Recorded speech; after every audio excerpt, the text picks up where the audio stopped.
আমরা চলে আসলাম আমাদের চতুর্থ চ্যাপ্টারে, যেখানে আমরা ইথেরিয়াম এবং স্মার্ট কন্ট্রাক্ট সম্পর্কে ইচ অ্যান্ড এভরিথিং বোঝার চেষ্টা করব এবং জানার চেষ্টা করব। সো প্রিভিয়াস চ্যাপ্টারে আমরা বিটকয়েন নিয়ে কথাবার্তা বলেছি। বিটকয়েন কী ছিল মূলত? একটা প্রোটোকল ছিল এবং ক্রিপ্টোকারেন্সি আমরা সিম্পলি বলে থাকি, রাইট? তাহলে এবার দেখি যে ইথেরিয়ামটা আসলে কী। So what is Ethereum?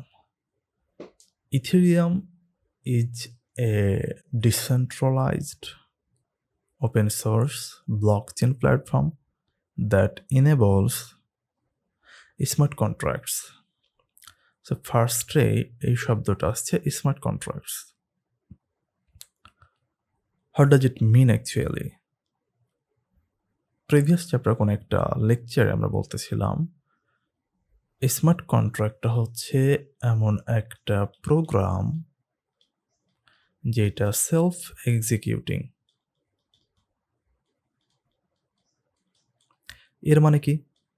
এর মানে হচ্ছে যেই প্রোগ্রামটা আমি লিখে দিলাম, এইখানে কোনো একটা লজিক লিখে দিলাম, এরপরে ডিপ্লয় করে দিলাম, এরপরে সে কী করবে?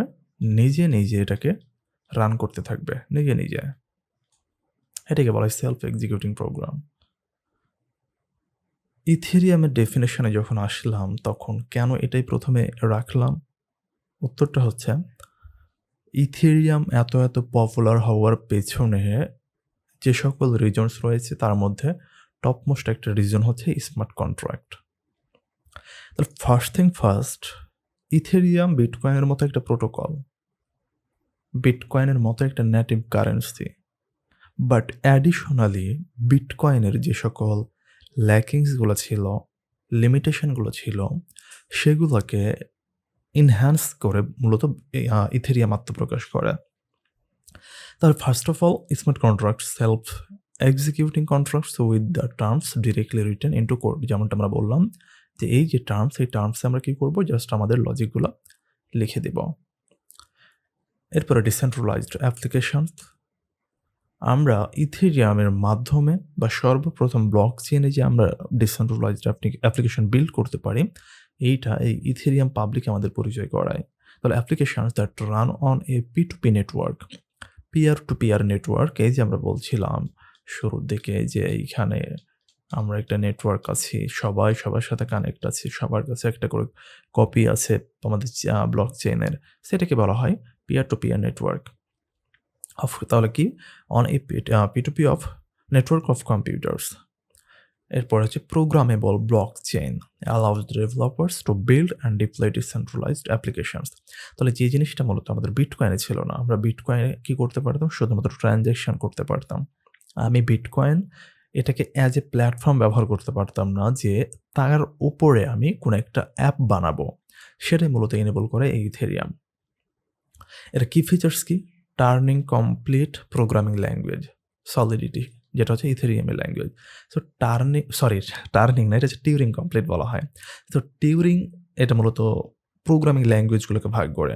যে সকল প্রোগ্রামিং ল্যাঙ্গুয়েজগুলো বা প্ল্যাটফর্মগুলোতে আমরা কী করতে পারি? আমরা হচ্ছে তার উপর ডিপেন্ড করে আমরা অ্যাপ বানাতে পারি, যেটা একটা ইন্টারেক্টিভ অ্যাপ হয়। ঠিক আছে? আমি একদম সিম্পলি এক্সপ্লেন করতেছি আর কি। সো ওই ল্যাঙ্গুয়েজগুলোকে বলা হয় আসলে টিউরিং কমপ্লিট ল্যাঙ্গুয়েজ। ঠিক আছে? বাট হচ্ছে বিটকয়েনের ক্ষেত্রে এরকম টিউরিং কমপ্লিট ল্যাঙ্গুয়েজ ছিল না। যদিও পরবর্তীতে আসছে বিটকয়েন স্ক্রিপ্ট, এটা টিউরিং কমপ্লিট। বাট নেটিভ যেটা বিটকয়েন সেটা টিউরিং কমপ্লিট না। সো এই ফিচারটা আমাদেরকে ইথেরিয়াম প্রোভাইড করেছে। এরপর হচ্ছে ইথেরিয়াম ভার্চুয়াল মেশিন প্রোভাইড করেছে। সো ইথেরিয়াম ভার্চুয়াল মেশিন হচ্ছে মূলত আমরা এই যে বলতেছি যে নেটওয়ার্ক অফ কম্পিউটার্স। সো এমন একটা আমাদের ডিভাইস বা একটা এনভায়রনমেন্ট দরকার যেখানে আমি কী করতে পারবো? ব্লকচেন রান করতে পারবো। সো এটাই হচ্ছে ইথেরিয়াম ভার্চুয়াল মেশিন, যেটা ইথেরিয়াম আমাদেরকে বাই ডিফল্ট আমাদেরকে তারা প্রোভাইড করেছে। বাই ডিফল্ট বলতে তারা আমাদেরকে এই সুযোগটা দিয়েছে। নেটিভ ক্রিপ্টোকারেন্সি যেমনটা বললাম যে বিটকয়েনের মতো এটা হচ্ছে একটা নেটিভ ক্রিপ্টোকারেন্সি। বিটকয়েনের যেই কারেন্সি ছিল সেটা ছিল বিটিসি, রাইট? বিটিসি। ইথেরিয়ামের ক্ষেত্রে হচ্ছে এটা ether, decentralised consensus mechanism. So এখানে আমাদের কনসেনসাস মেকানিজমও রয়েছে।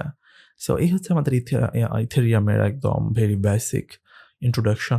আই হোপ যে ইন্ট্রোডাকশনে কারো প্রবলেম নাই। আমরা চলেন একটু ভেতরে যাই তাহলে।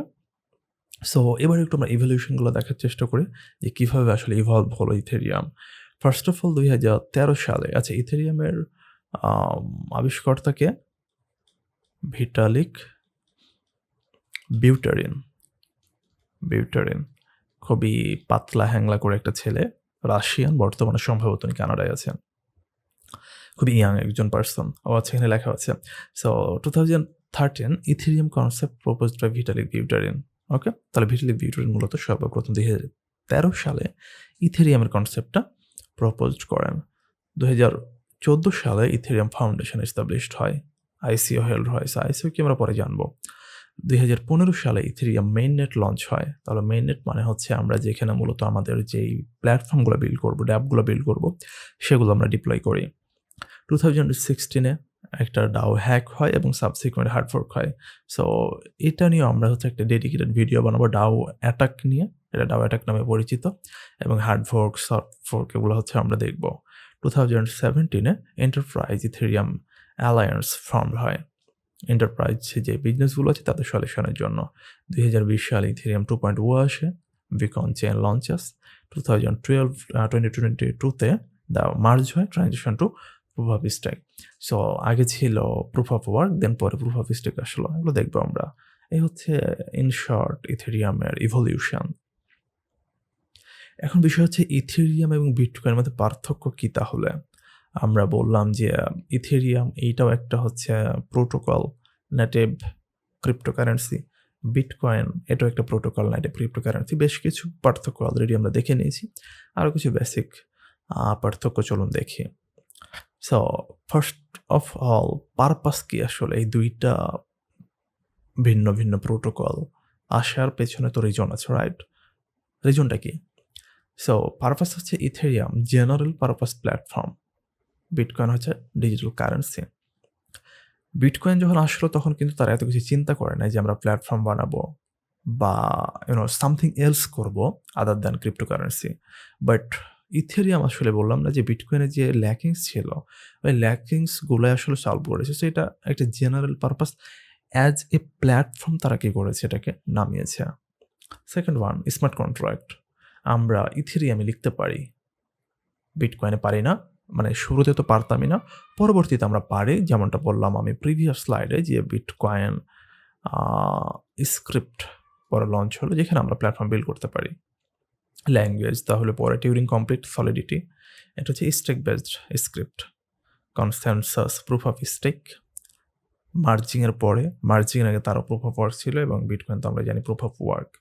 ব্লক টাইম দেখুন মানে ডিফারেন্স। বিটকয়েনে আমরা প্রত্যেক 10 মিনিটে একটা ব্লক অ্যাড করতে পারতাম, যেখানে ইথেরিয়াম হচ্ছে 12 সেকেন্ডস। ক্যান ইউ ইমাজিন এটা কত ফাস্টার এবং আমাদের কত বেশি ট্রানজ্যাকশন করতে বা ডেটা অ্যাড করতে হেল্প করে। নেটিভ টোকেন ইথার বা ইটিএইচ, ইটিএইচটা হচ্ছে symbol name basically. Bitcoin, BTC হচ্ছে সিম্বল নেম। সেই হচ্ছে আমাদের খুবই বেসিক কিছু কম্প্যারিজন অ্যাকচুয়ালি। এবার চলুন দেখি যে কি কম্পোনেন্টস অফ ইথেরিয়াম, যেই কম্পোনেন্টসগুলো আমাদের সাথে ওতপ্রোতভাবে জড়িত যখন আমরা ব্লকচেইন ডেভেলপার হতে যাচ্ছি, কারণ এগুলো আমাদের রেগুলারলি লাগবে বা এই কনসেপ্টগুলো খুব ভালোভাবে আমাদের মাথায় রাখা লাগবে। আদারওয়াইজ আপনি কোনো একটা ডিসেন্ট্রালাইজড অ্যাপ্লিকেশন বিল্ডই করতে পারবেন না। ফার্স্ট অফ অল যেটা আমাদের প্রয়োজন হয় সেটা হচ্ছে ইভিএম। যেমনটা বললাম যে আমাদের একটা আমরা স্মার্ট কন্ট্রাক্ট লিখলাম লেটস সে, ওকে? সো এটাকে আমরা লিখবো, লিখার পর এর অনেক কাজ আছে। এটাকে আমরা কম্পাইল করব, তারপরে হচ্ছে টেস্ট করব, আমরা ডিপ্লয় করব। এখন এই কাজগুলো করার জন্য কিন্তু আমাদের অনেক কিছু প্রয়োজন হয় আনুষঙ্গিকভাবে। আরও একটা বিষয় বলে নেই। আমরা বললাম যে সলিডিটি হচ্ছে ইথারিয়ামের ল্যাঙ্গুয়েজ।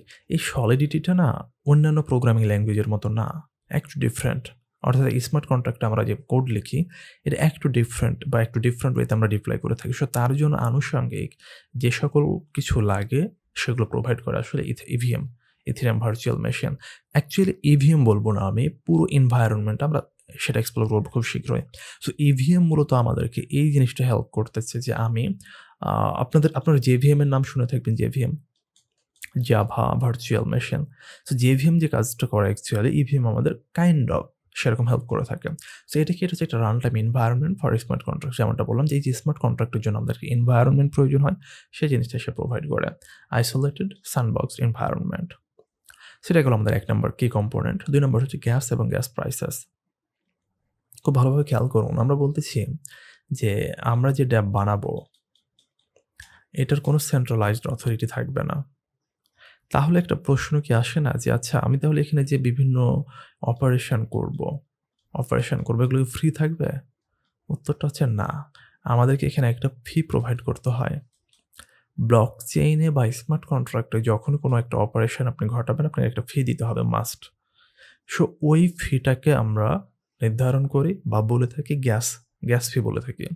সো গ্যাস ফিটা আমাদেরকে প্রোভাইড করতে হয় এবং এই গ্যাস ফিটা আমাদেরকে মূলত নেটিভ কারেন্সিতে দিতে হয়। ঠিক আছে? সো গ্যাস ফি এর মানে গ্যাসের প্রাইস থাকে ওই প্রাইস অনুসারে দিতে হয়। তাহলে যে ফিটা দিই সেটাকে গ্যাস ফি বলি। ওকে? তাহলে গ্যাস এবং গ্যাস প্রাইসেস, গ্যাস হচ্ছে ইউনিট অফ কম্পিউটেশনাল ওয়ার্ক। যেমনটা বললাম যে আমরা যখন কোনো কম্পিউটেশনাল ওয়ার্ক করব, বিভিন্ন অপারেশন করব তখন আমাদেরকে গ্যাস দিতে হবে। Gas price cost per unit of gas in ETH. তাহলে বললাম যেমনটা যে আমাদের এই নেটিভ কারেন্সি, এই কারেন্সিতে আমাদের এই গ্যাসের প্রাইসটাকে আমরা গ্যাস প্রাইস বলে থাকি। Accounts, externally owned accounts, EOS, contract accounts. So contract অ্যাকাউন্টটা আগে বলে নিই, তারপর আমি এক্সটার্নালি এটাতে যাচ্ছি। তো যখন আমরা একটা স্মার্ট কন্ট্রাক্ট লিখি, এই স্মার্ট কন্ট্রাক্ট আমাদের বাই ডিফল্ট একটা অ্যাড্রেস প্রোভাইড করে, যেখানে আমাদের এটা ডিপ্লয় হলো এবং আমাদের যদি আমরা চাই যে আমি এখানে কিছু টাকা ডিপোজিট করব, দ্যাট ইজ পসিবল। কারণ আমাদের কন্ট্রাক্ট অ্যাকাউন্ট আছে একটা। ঠিক আছে? বাই ডিফল্ট এই অ্যাকাউন্টে চলে আসে। এক্সটার্নালি ওন্ড অ্যাকাউন্টস, আমরা যখন কোনো একটা প্ল্যাটফর্ম বিল্ড করতেছি, ঠিক আছে? তখন আমাদের এক্সটার্নালি অ্যাকাউন্টসগুলো আমাদেরকে প্রোভাইড করে দিচ্ছে ইথেরিয়াম। এরপর হচ্ছে transactions, transfer of value, execution of smart contract functions. তাহলে ট্রান্সেকশন মানে তো আমরা নরমালি যেটা বুঝি সেটাই। বিসাইডস আমি ট্রান্সেকশন করতে পারি কিভাবে? স্মার্ট কন্ট্রাক্টটা আমার লজিক লেখার মাধ্যমে। এরপর একটু জাস্ট ইউজ কেসেস দেখি আমরা ড্যাপসের। So popular categories of Ethereum application, decentralised finance যেটা রাইট না বলতে পারেন যে হটকেক। খুবই ডিমান্ডিং। যেখানে আমরা লেন্ডিং করতে পারি, বরোয়িং প্ল্যাটফর্মস করতে পারি, ডিসেন্ট্রালাইজড এক্সচেঞ্জ প্ল্যাটফর্ম বানাতে পারি যেটা আমরা প্রিভিয়াস চ্যাপ্টারে দেখেছি। স্টেবল কয়েন্স আমরা নিয়ে কাজ করতে পারি। ২ নাম্বার যেটা হচ্ছে নন ফাঞ্জিবল টোকেন বা এনএফটি। এটাও কিন্তু খুবই পপুলার একটা ক্যাটেগরি বলতে পারেন এই ড্যাপসের বা use case. So digital art এবং কালেক্টিবলস আর্ট আমরা কি করতে পারি? বানাতে পারি। গেমিং আইটেমস বানাতে পারি, ভার্চুয়াল রিয়েল এস্টেট বানাতে পারি। এই এনএফটিটা না অনেক কিছু এনেবল করে দেবে ইন দ্য ফিউচার। অলরেডি শুরু করেছে। বাট ইন দ্য ফিউচারেও এটা অনেক গুরুত্বপূর্ণ এবং আ খুবই আমাদের নিডি একটা সেক্টর হতে চলেছে। এভরিওয়ান এনএফটি কাজ করবে। ৩ নাম্বার হচ্ছে ডিসেন্ট্রালাইজড অটোনোমাস অর্গানাইজেশনস বা যেটাকে সংক্ষেপে বলা হয় ডাও। সো ডাও পার্টিকুলারলি যেগুলো আমাদের এনজিও আছে বা ডিফারেন্ট কোম্পানি আছে সেগুলোকে মানে সেগুলোর জন্য আমাদের প্ল্যাটফর্ম বিল্ড করতে হেল্প করবে। পার্টিকুলারলি এনজিও সেক্টরটাতে খুবই বড় ভূমিকা পালন করবে। সাপ্লাই চেইন ম্যানেজমেন্টে ডেফিনিটলি ব্লকচেইন যদি মানে ইভেন আমি যদি ইথেরিয়ামের কথা না বলি, হোল ব্লকচেইনের কথা বলি, এই সাপ্লাই চেইনে আমূল পরিবর্তন নিয়ে আসতেছে এবং সামনে নিয়ে আসবে। আইডেন্টিটি ম্যানেজমেন্টে এটা এই সেক্টরটাতেও খুবই গুরুত্বপূর্ণ ভূমিকা আসলে ইথেরিয়াম পালন করছে বা এই ড্যাপসের মাধ্যমে আমরা জিনিসটা পেতে চলেছি।